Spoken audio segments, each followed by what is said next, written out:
کا جو تسلسل ہے اس میں ہم نے آمد کا ذکر کیا، میلاد کا ذکر کیا اور بساط پر، اور ایک جملہ تعدیش نعمت کے لیے اللہ کا شکر کہ یہ میری زندگی کا ربیع الاول قیمتی ترین ربیع الاول رہا ہے۔ اس لیے نہیں کہہ رہا کہ محفلیں بہت زیادہ ہوئی، یہ نہیں بات۔ اس ربیع الاول میں تاجدار کائنات کی بارگاہ میں سپاس نامہ اور نوکری کرتے ہوئے جو کیفیات نصیب ہوتی ہیں اس میں ایک علیحدہ رنگ رہا ہے اس دفعہ۔ بڑی کرم نوازی کی خیر ہو کہ آپ محفل میں جائیں تو آپ جب حضور کا ذکر کریں تو آپ پر کیفیت آ جائے، سمجھیں وہ کرم والی بات ہو گئی۔ ہم تو اسے سمجھتے ہیں، کیفیت آ جائے، آنکھوں میں آنسو آ جائیں اور حضور کی محبت کی ایک کیفیت آپ پر غالب ہو جائے طبیعت پر، شکر ہے۔ تو آج میں نے چاہا کہ مضمون کے اعتبار سے ہم مقصد آمد مصطفیٰ میں حضور کے خصائص اور آقا علیہ السلام کی زندگی مبارک کی نرمی، رحمت، آپ کی عادات کریمہ جس سے ہم بطور امتی بہت دور چلے گئے، اس سے خیر پانے کا موقع حاصل کر سکیں۔ دو جگہ سے میں نے قرآن کی آیت تلاوت کرنے کا شرف حاصل کیا۔ اللہ رب العزت نے ارشاد فرمایا، لَقَدْ كَانَ لَكُمْ فِي رَسُولِ اللَّهِ أُسْوَةٌ حَسَنَةٌ، فرمایا تحقیق بے شک یقیناً تمہارے لیے بہترین نمونہ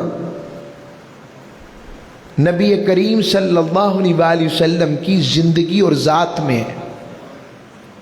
اب یہاں میں دوبارہ آیتوں کو پڑھتا ہوں۔ لمن کان یرجو اللہ، جو کوئی اللہ سے ملاقات کرنا چاہتا ہے یا اللہ سے ملنے کی امید رکھتا ہے، فرمایا لقد تحقیق بے شک یقیناً، کان لکم تمہارے لیے ہے، فی رسول اللہ رسول کی ذات میں اور ان سے وارد ہونے والی جو چیز ہے، اور وہ وارد خصائل کی صورت میں ہو، وہ شمائل کی صورت میں ہو، یا خصائص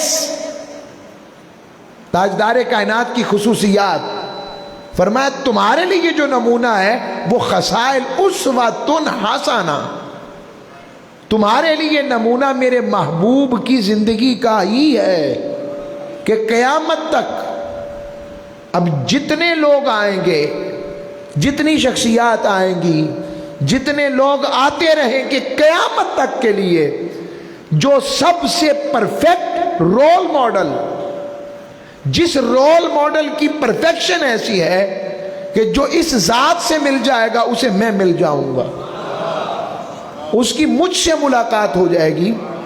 اور رب نے صرف یہ نہیں کہا کہ میں نے اسے اسوہ دیا ہے، قدوہ، ایک ہوتا ہے قدوہ بھی کہتے ہیں، قاف دال واو کے ساتھ، تھوڑی ٹون ہے اس کو کم کریں، قدوہ بھی نمونہ ہوتا ہے، مگر اسوہ اور قدوہ میں فرق ہوتا ہے۔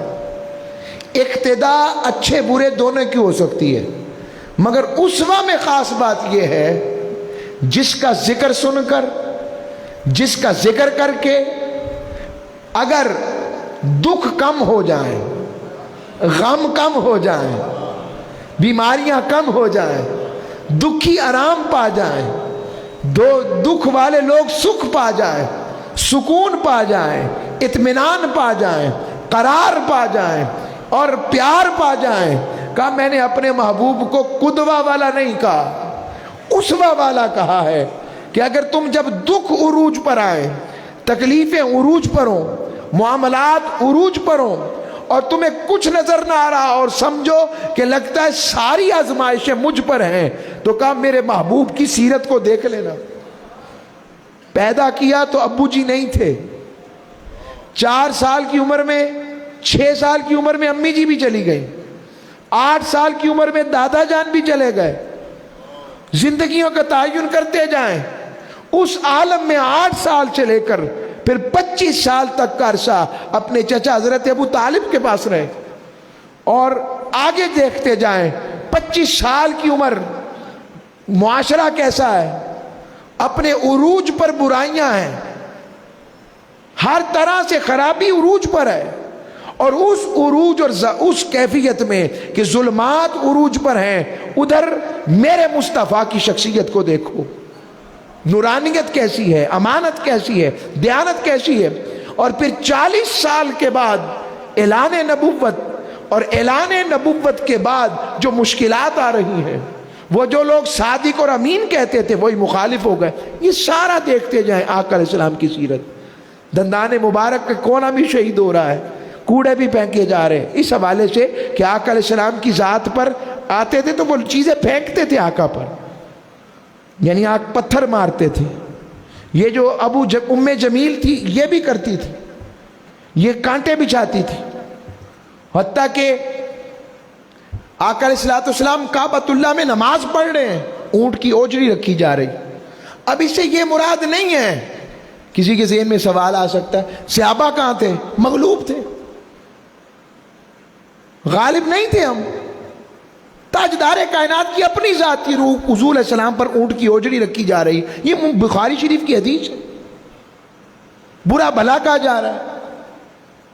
اتنی طاقت ابھی اسلام کو نہیں ملی تھی۔ اب اس سے یہ مراد مانا نہیں لیا جا سکتا کہ حضور کے صحابہ کے سامنے ہوتا رہا، بھئی وہ سارے مجبور اور مغلوب تھے، سارا طبقہ ہر وقت تو 24 گھنٹے حضور کے ساتھ صحابہ نہیں ہوتے تھے، ان کے بھی بچے تھے، وہ بھی کام کرتے تھے، تو حضور کی بات ماننا اور چیز ہے، وہ تو ایک خاص وقت پر اکٹھے ہوتے تھے، اور آقا علیہ السلام اکٹھے ہوئے، تو یہ معنی بھی سمجھا کریں۔ کوئی شک نہیں، پھر طاقت ملی تو پھر برداشت نہیں کیا گیا، وہ اور بات ہے، مگر پہلے مشکلات ہیں، ایسی آزمائشیں ہیں، رب نے بتایا ہے، اس لیے آزمائشیں رکھی کہ کوئی یہ نہ سمجھے کہ سب کچھ معجزوں سے ہو گیا ہے، اور امت یہ نہ سمجھے معجزوں سے ہی سب کچھ ہو جائے گا۔ کہا نہیں، میرا محبوب میرٹ پر آیا ہے، میرٹ پر ہے۔ آگی بات سمجھ؟ تو یہ تکلیفیں پریشانیاں جتنی آ رہی ہیں آقا علیہ السلام کی ذات پر، آزمائشیں ہیں، تو کہا تم اپنے دکھ دیکھنا اور پھر میرے محبوب کی سیرت کو پڑھنا۔ بچے جوان ہی نہیں ہو رہے، بچپن میں فوت ہو رہے، لوگ تانے دے رہے ہیں اب ان کی اولاد ہی نہیں بڑھنی،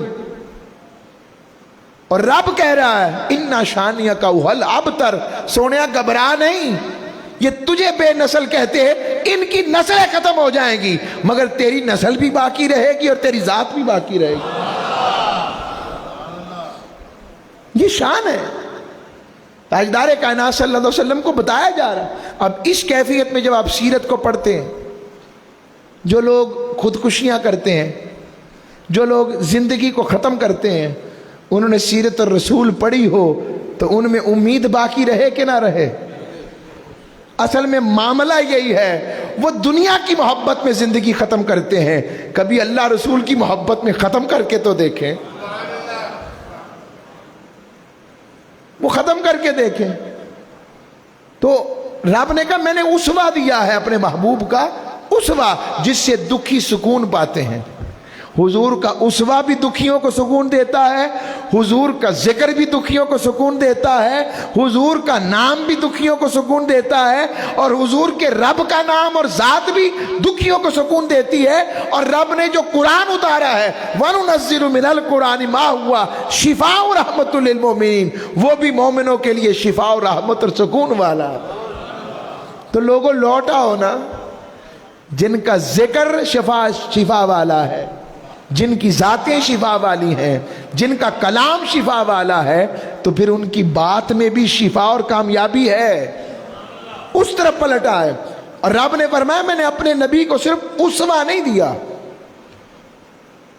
بڑی پتے کی بات، اس میں بڑی پیاری بات ہے، حسانہ، جس طرح سونا حسین ہے نا، چہرہ حسین ہے اس کی ذات حسین ہے، کہا میں نے زندگی کی سیرت بھی اتنی ہی حسین دی ہے۔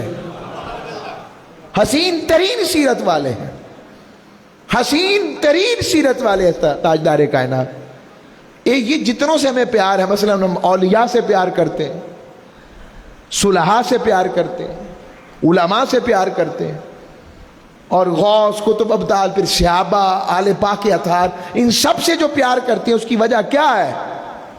کہ وہ آقا کی سیرت کے قریب ترین ہیں، جس میں جتنی خوشبو آتی گئی وہ اتنا ہی پیارا ہوتا گیا، نکھرتا گیا۔ جو جتنے قریب والے تھے اتنے نکھرے کے نہیں نکھرے۔ اب کوئی دوسرا صدیق اکبر ہو سکتا ہے، کوئی دوسرا فاروق اعظم، تو کوئی دوسرا عثمان غنی، کوئی دوسرا مولا علی ہیں رضوان اللہ اجمعین علیہ، ان جیسا اب کوئی ہو سکتا؟ پھر کوئی بتاؤ نا، آگے چل کر تابعین میں آ جاؤ تو کوئی امام اعظم ابو حنیفہ کو دوسرا ہو سکتا ہے؟ امام مالک، امام شافعی، امام حضرت حسن بصری۔ کچھ لوگوں کو اللہ واسطے کا ویر ہوتا ہے اولیاء کرام سے، کچھ لوگوں کو اللہ واسطے کا ویر ہوتا ہے، انہیں سمجھ نہیں ہے، وہ اپنی نظر سے دیکھتے ہیں۔ جو محبوب پرفیکٹ ذات حضور کی ہے اور جو اس رنگ سے محبت پا گئے، اس پرفیکشن سے رنگ پا گئے، ان کو وہ خیر ملتی ہے کہ رب انہیں بھی گناہوں سے بچا لیتا ہے۔ معصوم حضور ہیں، محفوظ آل پاک ہیں، اور اس محبت والے خاص صحابہ، مگر میں بچانے کی بات کر رہا ہوں، بچا لیتا ہے۔ آگے بات سمجھ؟ تو رب نے کہا جس نے مجھ سے ملاقات کرنی ہے اس کے لیے ضروری ہے کہ وہ میرے حبیب کے رستے سے آئے۔ اب یہاں ایک اور نقطہ ایسے کھل گیا، آگے چلوں کہ اس پہلے نقطے کو کلیئر کروں، کیا کہتے ہیں؟ ہاں، نقطے کو کلیئر کرتے ہیں۔ ذہنوں میں سوال آ جاتا ہے، اور وہ سوال یہ ہے کہ اللہ کے سوا ہم کسی کے محتاج نہیں ہیں۔ جس طرح ہم اللہ کے سوا کسی کے محتاج نہیں، اللہ بھی کسی کا محتاج نہیں، لیکن اس کے باوجود ایک طریقہ، pattern, S O Ps, standard operating systems رکھے ہیں اس نے۔ چاہتا تو اپنی توحید کا اعلان ڈائریکٹ ہمارے دینوں میں ڈال کے کر دیتا۔ ہم آنکھ میں کھانا نہیں ڈالتے، کھانا منہ میں ہی ڈالتے ہیں۔ یہ شعور کس نے دیا ہے؟ ہم کان سے سنتے ہیں، کان سے کوئی چیز اور نہیں کرتے، کس نے شعور دیا ہے؟ ہاتھ پاؤں سے پکڑتے ہیں، یہ نہیں کہ پیروں سے پکڑنے لگ پڑے ہاتھ چھوڑ دیں۔ جانور دیکھیں نا، سب کچھ کرتے ہیں کہ نہیں؟ بولیے۔ ہاں، تو اللہ نے یہ شعور دیا ہے نا، تو توحید کا شعور بھی دیتا، مجھے مانو۔ مگر اس نے کہا نہیں، اس کے لیے طریقہ ہے، میرے سٹینڈرڈ آپریٹنگ سسٹم کے کچھ ایس او پیز ہیں۔ میں کسی کا محتاج نہیں، ساری کائنات میری محتاج ہے، مگر اس کے باوجود میں اپنا ہونا کسی وسیلے اور محبوب کے ذریعے بتا رہا ہوں۔ تو اگر اسوہ کے لیے ہم محتاج ہیں تو اسوہ اور شخصیت سے اسوہ جدا ہوتا ہے؟ رب یہی کہہ رہا ہے نا کہ تمہارے لیے بہترین آئیڈیل میرے محبوب کی ذات میں، ان کی سیرت میں۔ تو سیرت آئیڈیل ہو اور ذات آئیڈیل نہ ہو، یہ ہو سکتا ہے؟ اور ذات کے لیے محتاج بنا کون رہا ہے؟ اللہ۔ اللہ کہہ رہا ہے مجھ سے ملنا ہے تو پہلے میرے مصطفیٰ سے ملو۔ اب نماز ہو، روزہ ہو، زکوٰۃ ہو، حج ہو، کچھ بھی ہو جائے، ہم سب محتاج کس کے ہیں اس کے لینے کے لیے؟ اخلاق ہو تاجدار کائنات کے۔ اور رب نے بھی کہا میں نے اپنی ذات پر اقرار کروا کر سارا اصرار ذکر مصطفیٰ پر کروایا۔ نماز پڑھنی ہے، حبیب کا ذکر پڑھو۔ روزہ رکھنا ہے، حبیب کا ذکر پڑھو۔ زکوٰۃ دینی ہے، محبوب کا ذکر کرو۔ حج کرنا ہے، محبوب کا ذکر کرو۔ اخلاق سیکھنے، محبوب کا ذکر کرو۔ تاجر بننا ہے، محبوب کو دیکھو۔ ابا جی کیسے ہیں؟ سیدہ کائنات کے ابو جی کو دیکھو۔ نانا کیسے ہیں؟ حسنین کریمین کے نانا کو دیکھو۔ صدیق و عمر کے آقا کیسے ہیں؟ مصطفیٰ کریم کو دیکھو۔ مدینے کے تاجدار اور ریاست کے والی کیسے ہیں؟ مصطفیٰ کو دیکھو۔ آقا علیہ الصلوۃ والسلام کی لین دین کیسی؟ حضور کی ذات کو دیکھو۔ رب نے ہر حال میں پہنچا کر آتا ہے تو لاتا در مصطفیٰ پر ہی ہے۔ کہا اس کے بغیر میں نہیں ملتا۔ تھوڑی آواز پورے بند ہو گئی، کھینچ رہے، تھوڑی اس ایک کی بات کھینچ رہے۔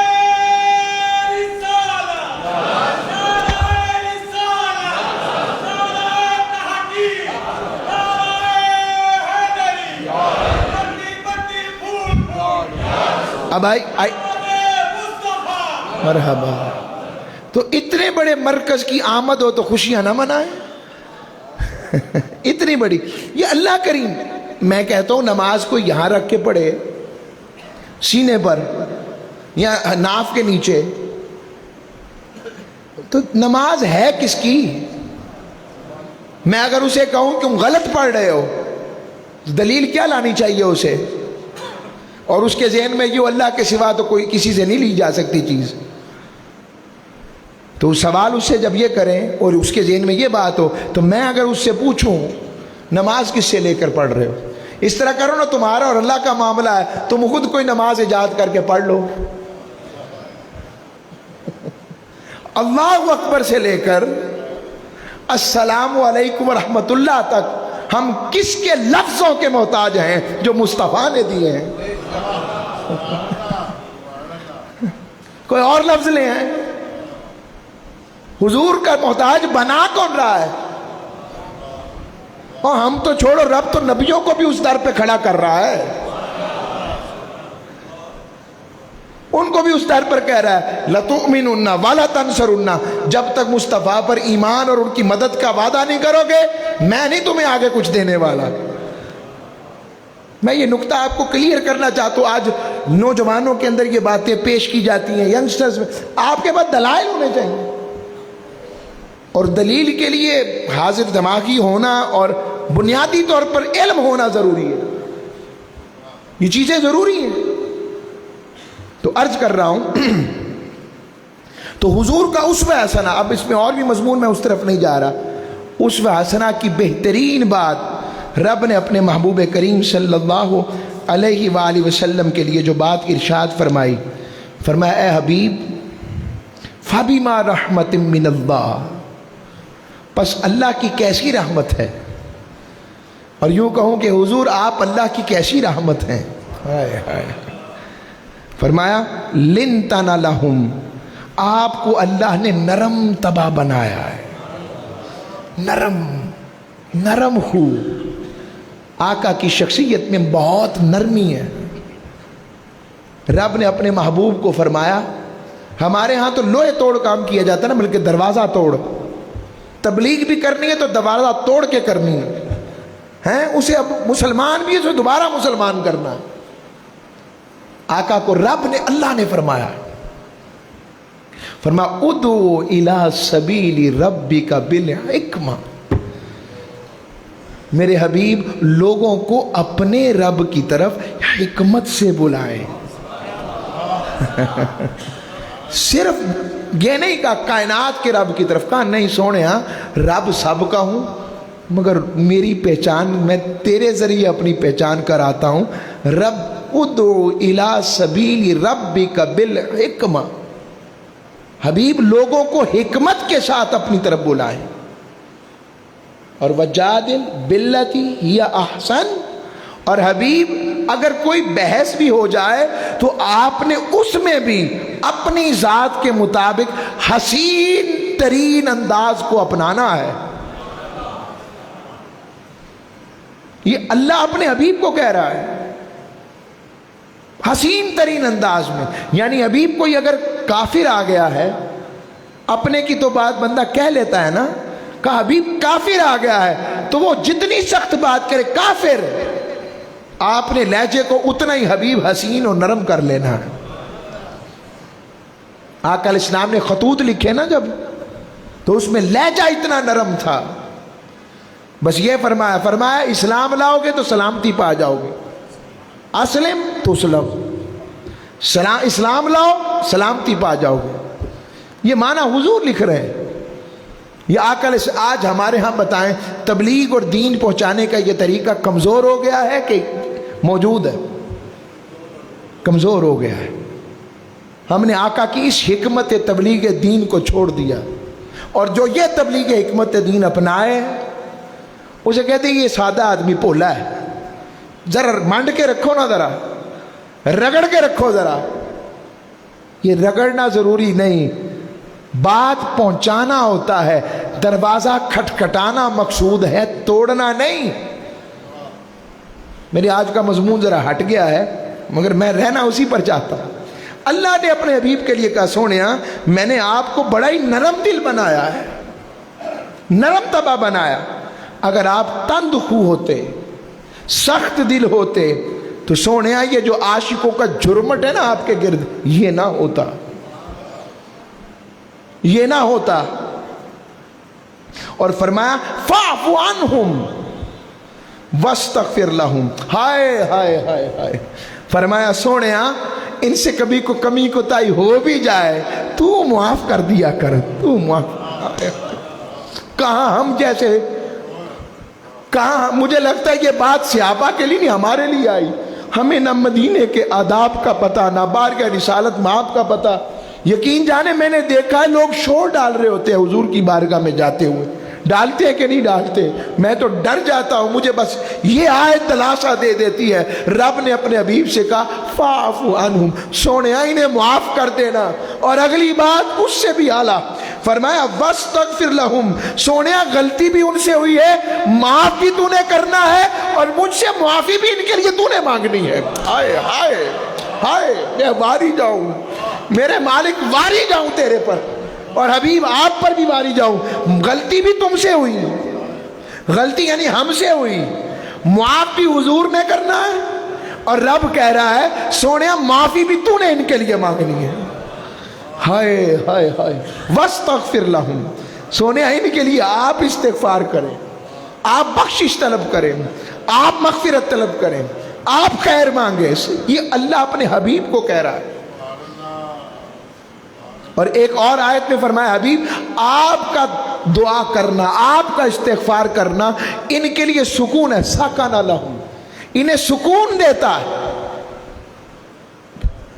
یہ آقا علیہ السلام کی ذات۔ پھر ایک اور جگہ فرمایا فاعفو واصفحوا، سونیا معاف بھی کرنا ہے اور چشم پوشی بھی کرنی ہے، ایسے معاف کرنا ہے کہ جیسے اسے شرمندگی ہی نہ ہو، اسے لگے میں نے کچھ کیا ہی نہیں ہے۔ آقا علیہ السلام کی زندگی ایسی ہی ہے، حضور کی زندگی، حضور خود دعا فرماتے۔ حضرت عبداللہ ابن مسعود سے مروی ہے کہ حضور سے ملاقات ہوئی تو حضور نے یہ دعا فرمائی، آج ہم سب مل کر یہ مانگتے ہیں۔ فرمایا اللہم احسنت خلقی فاحسن خلقی، مولا تو نے میری شکل تو خوبصورت بنائی ہے، میرے اخلاق بھی خوبصورت بنا دے۔ اور حضور نے پناہ مانگی، فرمایا یہ ابو داؤد شریف کی حدیث، اللہم انی اعوذ بک من الشقاق والنفاق وسوء الاخلاق، فرمایا اے اللہ میں بدبختی، نفاق اور برے اخلاق سے پناہ مانگتا ہوں۔ یہ تاجدار کائنات صلی اللہ علیہ وسلم دعائیں مانگ رہے ہیں۔ اور حضور علیہ الصلوۃ والسلام کا ادب و اخلاق کیسا تھا اور اتنا اعلیٰ کیوں تھا؟ وجہ حضرت عائشہ صدیقہ سے پوچھا نا، پوچھا آقا علیہ الصلوۃ والسلام کا خلق کیا ہے؟ جب وہ صحابی نے ان سے پوچھا کہ آقا صلی اللہ علیہ وآلہ وسلم کا خلق کیا ہے، تو سیدہ عائشہ صدیقہ نے فرمایا الست تقرأ القرآن، تو نے قرآن نہیں پڑھا؟ اصل میں وہ پوچھنا چاہ رہے تھے وہ 8-10 خلق ہوں گے، پتہ لگ جائے گا، اس پر عمل کریں گے، اخلاق کا، حضور کا، وہ سیرت کا کردار پورا کر لیں گے۔ اب سیدہ تو جانتی ہے نا۔ اچھا یہ بتائیں کبھی زوجہ جلدی شریف کرتی ہے شوہر کی؟ سچی سچی دسنا۔ اور شوہر بھی کون سا جلدی تعریف کرتا بیوی کی؟ میں دونوں طرف کر دیتا ہوں، مگر سیدہ عائشہ صدیقہ کے بھی باری جائیں اور سیدہ خدیجہ الکبریٰ کے بھی باری جائیں، امہات المومنین کے بھی باری جائیں، وہ اتنی تعریف کرتے حضور کی، ہائے ہائے ہائے۔ اور حضور بھی اپنی ازواج کا پیار کا اظہار کرتے، یک طرفہ نہیں تھا۔ حضور جب پیار کا جواب اس سے زیادہ پیار سے دیتے، اور اسی لیے سیدہ عائشہ صدیقہ فرماتی نعت کا شعر لکھا، فرمایا اے زلیخا آپ نے کیا حضرت یوسف اور آپ کی سہیلیوں نے یوسف علیہ السلام کو دیکھ کر انگلیاں کاٹی تھیں. اگر آپ میرے مصطفیٰ کو دیکھ لیتی نا تو انگلیوں کے بجائے اپنے دل ہی کاٹ لیتی. اور ادھر حضور کے باری جائیں، تاجدار کائنات سیدہ عائشہ صدیقہ سے فرماتے مجھے پتہ ہے عائشہ جب تم ناراض ہوتی ہو، مان ہوتا وہ ناراض وہ والا نہیں تھا، جب تم راضی ہوتی تب بھی مجھے پتہ ہے. ہم آپ کو کیسے پتہ ہے؟ فرماتے جب تم تھوڑی سی ناراض ہوتی ہو تو رب ابراہیم کی قسمیں کھاتی ہو، اور جب راضی ہوتی ہو تو رب محمد کی قسمیں کھاتی ہو. آئے آئے آئے میں واری جاؤں اپنی سرکار کے. اتنا خیال، اتنا پیار. تو میاں بیوی میں بھی دیکھنا ہو تو زوجہ اور زوج کا پیار تو اس میں بھی حضور کی سیرت. تو وہ عرض کرنے لگی، وہ پوچھا الستو الستا تقرأ القرآن، کیا تو نے قرآن نہیں پڑھا؟ الستا تقرأ، تو نے قرآن نہیں پڑھا آپ نے؟ قالوا بلا، کیوں نہیں؟ قالت فإن خلق نبی اللہ کان القرآن. فرمایا وہ جو قرآن کے اندر جتنے خلق آئے ہیں، اخلاق کی جتنی صفتیں آئی ہیں، وہ سارے کا سارا پڑھ لو، وہی اصل میں خلق مصطفیٰ ہے. یعنی قرآن میں جتنے اخلاق ہیں، اگر تم نے خلق پڑھنے ہو تو قرآن پڑھ لو، خلق دیکھنے ہو تو مصطفیٰ کو دیکھ لو. یہ تاجدار کائنات کی ذات. اور رب نے اسی لیے کہا وَإِنَّكَ لَعَلَىٰ خُلُقٍ عَظِيمٍ، سونے ہم نے تجھے خلق عظیم پر فائز کر دیا ہے، خلق عظیم کا مالک بنا دیا ہے. اوروں کو خلق کے ذریعے شان ملتی ہے، ادھر خلق تو اختیار کرتا ہے تو خلق کو شان ملتی ہے. حبیب خلق تیری سواری ہے، تو اس کا شاہ سوار ہے. جس طرف رخ کر لے وہی اخلاق اور خلق ہے، اور جس سے رخ موڑ لے وہی بد خلقی ہے. خلق کا معیار ہمارا نہیں ہے، خلق کا معیار ذات مصطفیٰ ہے. تو یہ میں نے آپ کو چند باتیں، کیا وجہ تھی؟ فرمایا ان اللہ ادبنی واحسن ادبی ثم امرنی بمکارم الاخلاق. فرمایا بے شک اللہ نے مجھے ادب سکھایا ہے. اللہ نے مجھے ادب سکھایا ہے. لوگوں ہم بھی حضور کا ادب سیکھیں اور آقا سے ادب سیکھیں. آج انسانیت میں نفرت بڑھ رہی ہے. آج یہاں پر جہالت، علم کے باوجود، ڈگریوں کے باوجود، آج کے دور میں گلوبلائزیشن کے باوجود، ادب اور تعلیم کے باوجود اصل میں علم نافع کم ہو گیا ہے. آج اخلاق ختم ہو گئے، آج فساد آ گیا ہے، آج نفرت آ گئی ہے، آج جہالت آ گئی ہے. آج اور معنی کے اندر جو خلق کے اصل پہلو سے ان سے دور ہو گئے ہوئے ہیں کہ نہیں بتائیں مجھے. اور اللہ کے حبیب فرما رہے ہیں مجھے میرے رب نے ادب سکھایا، اور اللہ رب العزت نے جو مجھے سکھایا وہ بڑا حسین ہے، اور مجھے اخلاق حسنہ کا رب نے حکم دیا ہے. یہ تاجدار کائنات صلی اللہ علیہ وسلم کی ذات ہے. میں اس میں سے چند باتیں بس آپ کے سامنے پیش کر دیتا ہوں. آقا صلی اللہ علیہ وسلم، حدیث میں آتا ہے ایک اعرابی حضور کی بارگاہ میں آیا، اور اعرابی نے کھڑے ہو کر مسجد نبوی کے کونے میں پیشاب شروع کر دیا، بول کرنا. کس نے؟ اونچی ذرا بولیے گا. اعرابی بدو تھا، مسلمان تھا، لیکن ذہن میں ہو سکتا تھا کہ پتہ نہیں کوئی منافق آیا ہے، کوئی غیر مسلم تو نہیں. اعرابی نے ایسا کیا. اب صحابہ اسے مارنے کے لیے بھاگے. واری جاؤں حضور کی رحمت للعالمین پر. حضور نے کہا نہیں، اب اگر پیشاب رکے گا تو اسے تکلیف ہوگی، یہ بھی مجھے گوارا نہیں ہے. آج ہمارے ہاں یہ خلق ہے. یہ جو میں حدیث بیان کر رہا ہوں یہ مسلم شریف کی کتاب الطہارہ کی حدیث ہے، باب وجوب الغسل.